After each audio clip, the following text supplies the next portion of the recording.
লেখা আছে বাংলা ওটা আমি আপনাদেরকে দিয়ে দেবো এই র্যাঙ্কিং সিগন্যালটা বোঝার জন্য।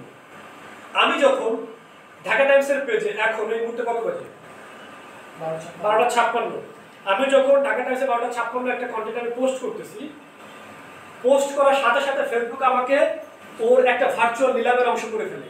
কি করে ফেলে? ভার্চুয়াল নিলামের অংশ আমাকে করে ফেলে।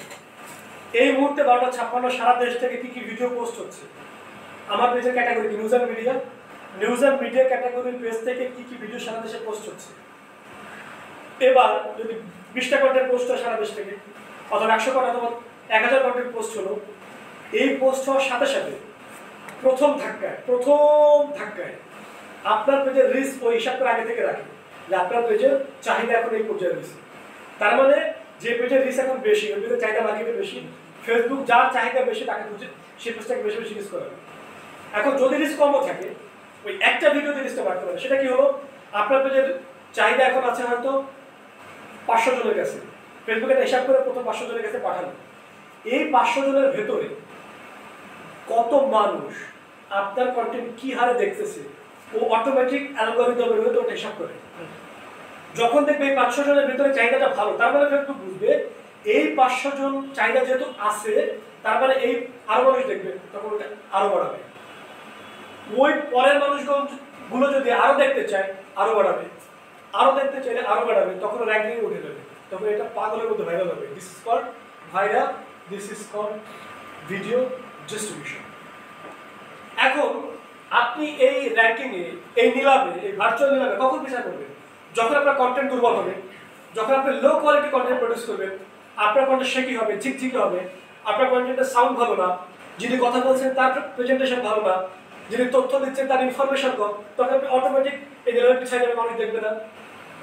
ভিডিও কোয়ালিটি ভালো হতে হবে, কি হতে হবে? 4K। আপনি দিনে যদি 10টা ভিডিও দেন, 8টা থেকে 9টা কন্টেন্ট আপনার 4K কোয়ালিটির হতে হবে। আপনি যত ক্যামেরা ফুটেজ বাড়াবেন, যত ভালো ফুটেজ বাড়াবেন, আপনার পেজের ডিস্ট্রিবিউশন তত বেড়ে যাবে। আপনার সাউন্ড যত ভালো হবে, আপনার পেজের ভার্চুয়াল নিলামে আগায় থাকার সম্ভাবনা আপনার তত বেড়ে যাবে। আপনার ভয়েস ওভার যত পাওয়ারফুল হবে, যত এনার্জেটিক হবে, যত বিটে থাকবে, ওই ভিডিও দেখার সম্ভাবনা তত বেড়ে যাবে। আমি কন্টেন্ট দিলাম এখানে আজকে বাজার এখানে সে কি বোঝা যায় না, কি কার সাথে কিছু বোঝা যায় হবে। খুব স্পষ্ট করে নিজে বোঝা, মানুষকে বোঝা। আগে যদি আপনার মাথায় যদি ক্লিয়ার হয়, পৃথিবীর সেই বক্তা সবচেয়ে ভালো বক্তা যে নিজে ভালো করে বুঝতে পারে, যে নিজে বিশ্বাস করে। এই যারা বৈষম্য বিরোধী আন্দোলনের নেতৃত্ব দিচ্ছে, এদের কথা কেন এত মানুষ উদ্বুদ্ধ হয়? একটাই কারণ, ও যেটা বলতেছে ওটা অন্তর থেকে বিশ্বাস করে বলতেছে। এটা যারা পাবলিক স্পিকিং এর একটা কথা বলে থাকে, কোনো বক্তা যে কথা নিজে বিশ্বাস করে বলে, সেই কথার যে রং হয়, তার সাথে লিওনার্দো দা ভিঞ্চির মোনালিসা রঙের কোনো তুলনা হয় না। আপনি যদি নিজে বিশ্বাস না করেন, মানুষ আপনার কথা বিশ্বাস করবে না। আপনি যদি কন্টেন্টটা নিজে না বোঝেন, আপনি যে কন্টেন্টটা ব্রেক করবেন সে বুঝতে পারবে না।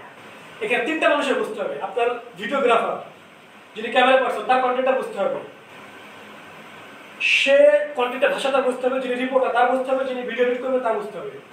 আমার ক্যামেরা পার্সন কি করে, যখন কোনো ইভেন্টে আমি যখন ওয়ান টু সাক্ষাৎকার নিই, আমি যখন কোনো সংখ্যা আমার মুখ উচ্চারণ করি, আমার ভিডিওগ্রাফার বুঝে যায় যে আমি এটা শিরোনাম করব। ও তখন জুমিং জুমর করা শুরু করে, ও তখন ও ক্যামেরা ফ্রেমটা ভালো করে। আমি যখন আমার এক্সপ্রেশন, আমি যখন যে এটা হয়েছে, মানে আমার সাক্ষাৎকারের ভিতরে ওটা বলবো না, যেটা ও তখন বুঝে যায় যে আমার রিপোর্টার এক্সপ্রেশন দিচ্ছে, মানে আমার রিপোর্টার এটা শুরু 3 সেকেন্ডে আসবে, ভিডিও ভাইরাল শুরু 3 সেকেন্ডের জন্য।